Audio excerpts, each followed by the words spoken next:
Hello students, welcome to हमारी सरकारी नौकरी। तो आइए देखते हैं आज की जो जॉब अपडेट है वो कहाँ से है।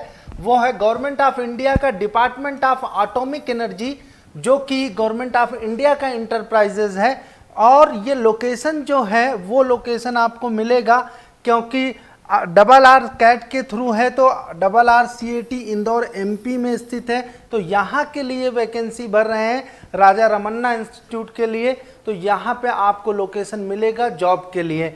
आगे की डिटेल्स देखते हैं कि कौन सी लोग एलिजिबल हैं, उस पर बात करते हैं। तो सबसे पहले पोस्ट कोड B1 की बात करते हैं।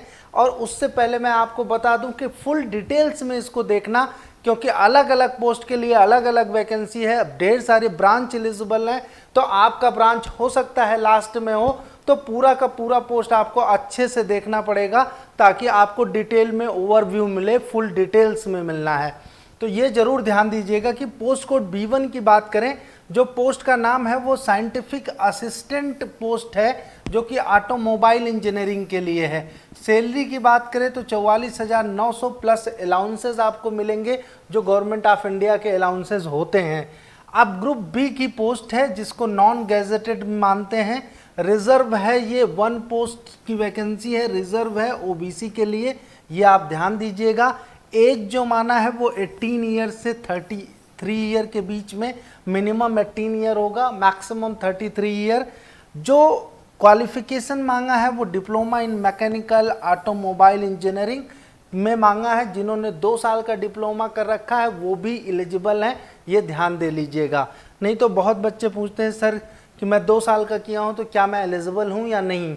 तो 2 साल वाले भी एलिजिबल हैं, बस एक्सपीरियंस उनको और भी होना चाहिए 4 ईयर का प्रैक्टिकल रिलेवेंट एक्सपीरियंस होना चाहिए, जो कि डीजल और पेट्रोल 4 व्हीलर व्हीकल मेंटेनेंस का होना चाहिए। मतलब आपको उसका आइडिया होना चाहिए और वहाँ पे आपने काम किया हो, किसी वर्कशॉप में काम किया हो आपने, तो उसका एक्सपीरियंस आपका चलेगा।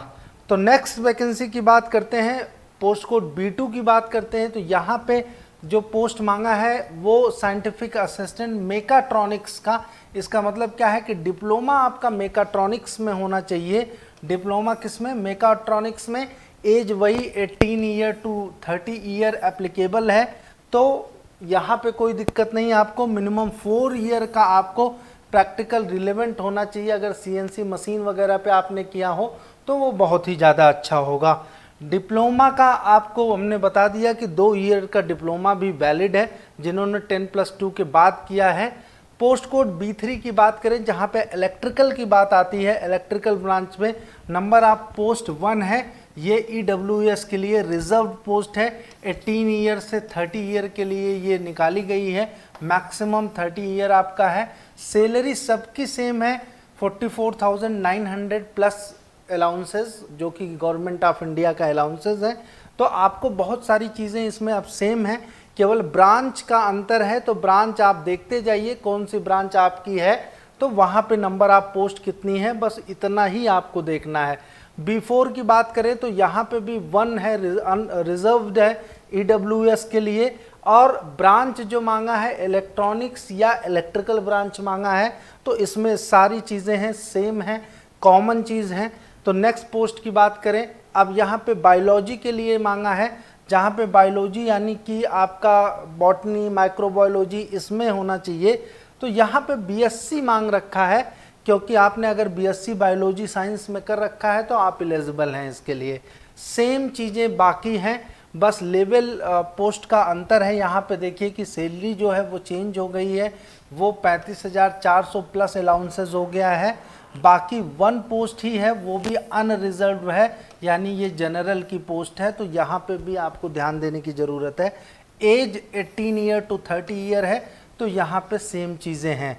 अब जो आपको BSc किया होना चाहिए, वो आपको पता है कि बॉटनी माइक्रोबायोलॉजी बायोटेक्नोलॉजी में 60% मार्क्स के साथ आपने कर रखा है, तो आप एलिजिबल हैं इस पोस्ट के लिए। इसके आगे बढ़ के बात करते हैं B6, जिसमें इलेक्ट्रिकल की वैकेंसी है, सेम नॉन गैजेटेड है। सैलरी भी 35,400 की है। आपको यहाँ पे दिया हुआ है यहाँ पे देखिए कुछ पोस्ट के लिए जो एक्सपीरियंस है वो एक्सपीरियंस नहीं मांग रखा है। शुरू के B1, B2, B3, B4 के लिए एक्सपीरियंस मांगा था, बाकी पोस्ट के लिए एक्सपीरियंस नहीं मांग रखा है। तो आप ये ध्यान जरूर दीजिएगा, क्योंकि ये PDF भी मैं आपको यहाँ लिंक में शेयर करा दूंगा, ताकि आप PDF को भी ध्यान से देख लीजिएगा कि सारी पोस्ट में किसके लिए एक्सपीरियंस मांगा है, किसके लिए नहीं, क्योंकि सारी चीज़ें मैं एक्सप्लेन कर दे रहा हूँ। फिर भी अगर आपको कोई कन्फ्यूज़न होता है तो डेफिनेटली आप देख सकते हैं। अब देखिए B8 कोड है जो साइंटिफिक असिस्टेंट फिजिक्स के लिए है। यहाँ पे आपको जो नंबर ऑफ पोस्ट है वो नंबर ऑफ पोस्ट 6 हैं, जिसमें से जनरल की 2 है, SC की 1 है, ST की 1 है, OBC की 1 है, EWS की। टोटल पोस्ट जो है आपकी वो 6 है। मिनिमम एज 18 ईयर है, मैक्सिमम एज 30 ईयर है। अगर SC ST है तो 35 ईयर, OBC के लिए 33 ईयर। जो रिलैक्सेशन मिलता है वो रिलैक्सेशन दिया जाएगा। यहाँ पे गवर्नमेंट की जितनी भी जॉब होती हैं वहाँ पे गवर्नमेंट के नॉर्म्स फॉलो होते हैं, तो सारे रिलैक्सेशन आपको मिलते हैं। उसके बाद साइंटिफिक असिस्टेंट भी हॉर्टिकल्चर से जिन्होंने BSc कर रखा है तो उनके लिए है। तो हॉर्टिकल्चर से BSc, अगर एग्रीकल्चर से भी 60% के साथ आपने कर रखा है तो डेफिनेटली भर सकते हैं। नेक्स्ट पोस्ट आती है आपकी सिविल से, तो डिप्लोमा सिविल इंजीनियरिंग में आपने कर रखा है विद द 60%, तो आप इस पोस्ट के लिए अप्लाई कर सकते हैं। एनिमल हस्बेंड्री या जूलॉजी में आपने कर रखा है तो इसके लिए भी अप्लाई कर सकते हैं, इसकी भी एक पोस्ट है। अगर biotechnology, zoology, life science, biochemistry, bio इसमें आपने कर रखा है BSc भी 60%, तो यहाँ पे अप्लाई कर सकते हैं। ये पोस्ट जो थी वो आपकी B ग्रेड की पोस्ट थी। उसके अलावा जो C में है वो टेक्नीशियन पोस्ट है। टेक्नीशियन में भी आपको मैं सारी ब्रांचेस बता दे रहा हूँ। पहली जो ब्रांच मांगा है वो वायरमैन मांगा है। वायरमैन में जो सैलरी है वो 25,500 प्लस अलाउंसेस दिया हुआ है। नॉन गैजेटेड की पोस्ट है, 18 ईयर, और मैक्सिमम जो मांग रखा है आपको EWS के लिए 25 ईयर का एज मैक्सिमम मांग रखा है, यानी 18 to 25 ईयर होना चाहिए, और 4 ईयर का रिलेवेंट एक्सपीरियंस होना चाहिए C1 के लिए। C2 के लिए भी आप देखिए कि कंप्यूटर नेटवर्किंग में अगर आपने डिप्लोमा कर रखा है या ITI कर रखा है तो आपने आपकी जो सैलरी होगी वो 25,500 प्लस अलाउंसेस होगी। नॉन गेस्टेड पोस्ट ये भी है। कंप्यूटर हार्डवेयर या नेटवर्किंग में आपने डिप्लोमा कर रखा है तो आप भर सकते हैं। नेक्स्ट टेक्नीशियन का आपको ढेर सारी ब्रांचेस दी हुई है। ड्राफ्टमैन दिया हुआ है, इलेक्ट्रिकल का दिया हुआ है, आपको फिटर का दिया हुआ है। तो ये सारे पोस्ट आपको दिया हुआ है कि जितने भी डिप्लोमा के पोस्टेड हैं तो ये ITI के हैं, दोनों के लिए आपको दिया हुआ है पोस्ट। तो आप डिफरेंट पोस्ट में लगभग सैलरी का जो है वो डिप्लोमा के लिए सेम रखा है इन्होंने, BSc के लिए सेम रखा है और ITI के लिए। तो ब्रांचेज केवल चेंज हैं, यानी आपका डिपार्टमेंट केवल आपका चेंज होगा। अब दूसरी चीज़ बात करते हैं कि ये हमें तो पता चल गया कि हमारे कितने पोस्ट हैं और क्या है। तो उसके बाद की सिलेक्शन प्रोसीजर की अगर बात करें तो जितने भी आपके B1 से लेके B12 तक के पोस्ट थे, यानी चाहे BSc जिसमें मांग रखा था या जिसमें आपको मांग रखा था कि आपका डिप्लोमा हो, तो वो सारे पोस्ट में आपको देखिए रिटन एग्ज़ाम लिया जाएगा। रिटन एग्ज़ाम में आपको परफॉर्म करना है। दूसरी चीज़, रिटन एग्ज़ाम के बाद आपका इंटरव्यू लिया जाएगा। आपकी जो मेरिट बनेगी वो इंटरव्यू के बेसिस पे मेरिट बनेगी, ये आप ध्यान रखिएगा। यानी कि जो आपका पहला स्टेज है वो फर्स्ट स्टेज जो है वो आपको केवल क्वालिफाइंग नेचर का है, ये साफ साफ लिखा हुआ है, ध्यान लीजिए। B1 to B12 written examination will be conducted और ऑब्जेक्टिव टाइप का होगा जिसमें निगेटिव मार्किंग भी होगी। तो ये आपको ध्यान रखना होगा कि आपको उसके बेस पे केवल क्वालिफाइंग करना है, उसके बाद आपको इंटरव्यू करना है। B13 का जो होटल मैनेजमेंट का है उसका जो प्रोसेस है वो प्रोसेस अलग कर दिया है इन्होंने। उसके लिए 1 आवर का general awareness, general aptitude, reasoning और इन सब का टेस्ट लेंगे।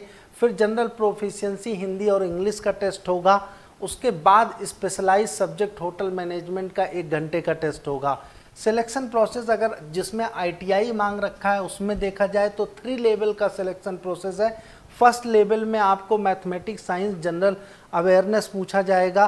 उसके बाद आपका एडवांस टेस्ट होगा, फिर उसके बाद आपका इंटरव्यू होगा थर्ड टेस्ट पे। तो ध्यान दीजिएगा कि जो थर्ड टेस्ट होगा यानी तीनों को मिला के मेरिट बनेगी इसमें, और मेरिट के अकॉर्डिंगली आपको सिलेक्शन होगा। डेट्स की बात करें कि अगर हम अप्लाई करना चाहते हैं तो अप्लाई करने के लिए क्या यहाँ पे एक चीज़ और दिया हुआ है कि अगर आप हायर क्वालिफाइड हैं तो भी आप अप्लाई कर सकते हैं, बट मिनिमम क्वालिफिकेशन आपको फुलफ़िल करनी होगी। बाद में प्रमोशन के टाइम पे बीएससी या डिप्लोमा इन इंजीनियरिंग है तो आपको कितना वेटेज मिलेगा, एमटेक है, बीटेक है तो आपको डिफरेंट वेटेज मिलेगा आपको आगे बढ़ने के लिए। तो फर्स्ट अभी तो हम लोगों को सिलेक्शन के लिए है, सिलेक्शन के बाद फिर चिंता करनी है कि आपको कितनी जगह आपको फ़ायदा मिलने वाला है। अब हाउ टू अप्लाई की बात करें कि यहाँ पे फॉर्म कैसे अप्लाई करना है, तो लास्ट डेट जो है वो 14/6 है, यानी 14 जून है लास्ट डेट आपको अप्लाई करने के लिए। तो अप्लाई इसके पहले ही आप कर दें और जाके इनकी जो वेबसाइट है www.rrcat.gov.in पे जाएंगे, फिर उसके बाद HRD में वहाँ जाएंगे, ओपनिंग्स में जाएंगे तो करंट ओपनिंग मिलेगा, आप वहाँ जाके फॉर्म को सबमिट कर सकते हैं। और प्रॉपरली जब भी आप सबमिट करने जाएं तो डॉक्यूमेंट आप प्रॉपरली लिए रहें 10th का, ताकि आपको जो डेट ऑफ बर्थ है वो कायदे से आपको फिलअप करना है, मोबाइल नंबर कायदे से फिलअप करना है, फ़ोटोज़ अपलोड करनी है, वो सारी चीज़ें आप ध्यान में रखिएगा और अच्छे तरीके से फिलअप करिए। इसी के साथ मैं आपको एक इन्फॉर्मेशन और बता देना चाहता हूं कि आप हमारा जेनिक लर्निंग ऐप डाउनलोड कर लीजिए, जहां पे आपके टेक और नॉन टेक से रिलेटेड मटेरियल तैयारी से मिलते हैं। तो यहां आपको फ़ायदा मिलेगा कि आप अपनी तैयारी को इम्प्रूव कर सकते हैं।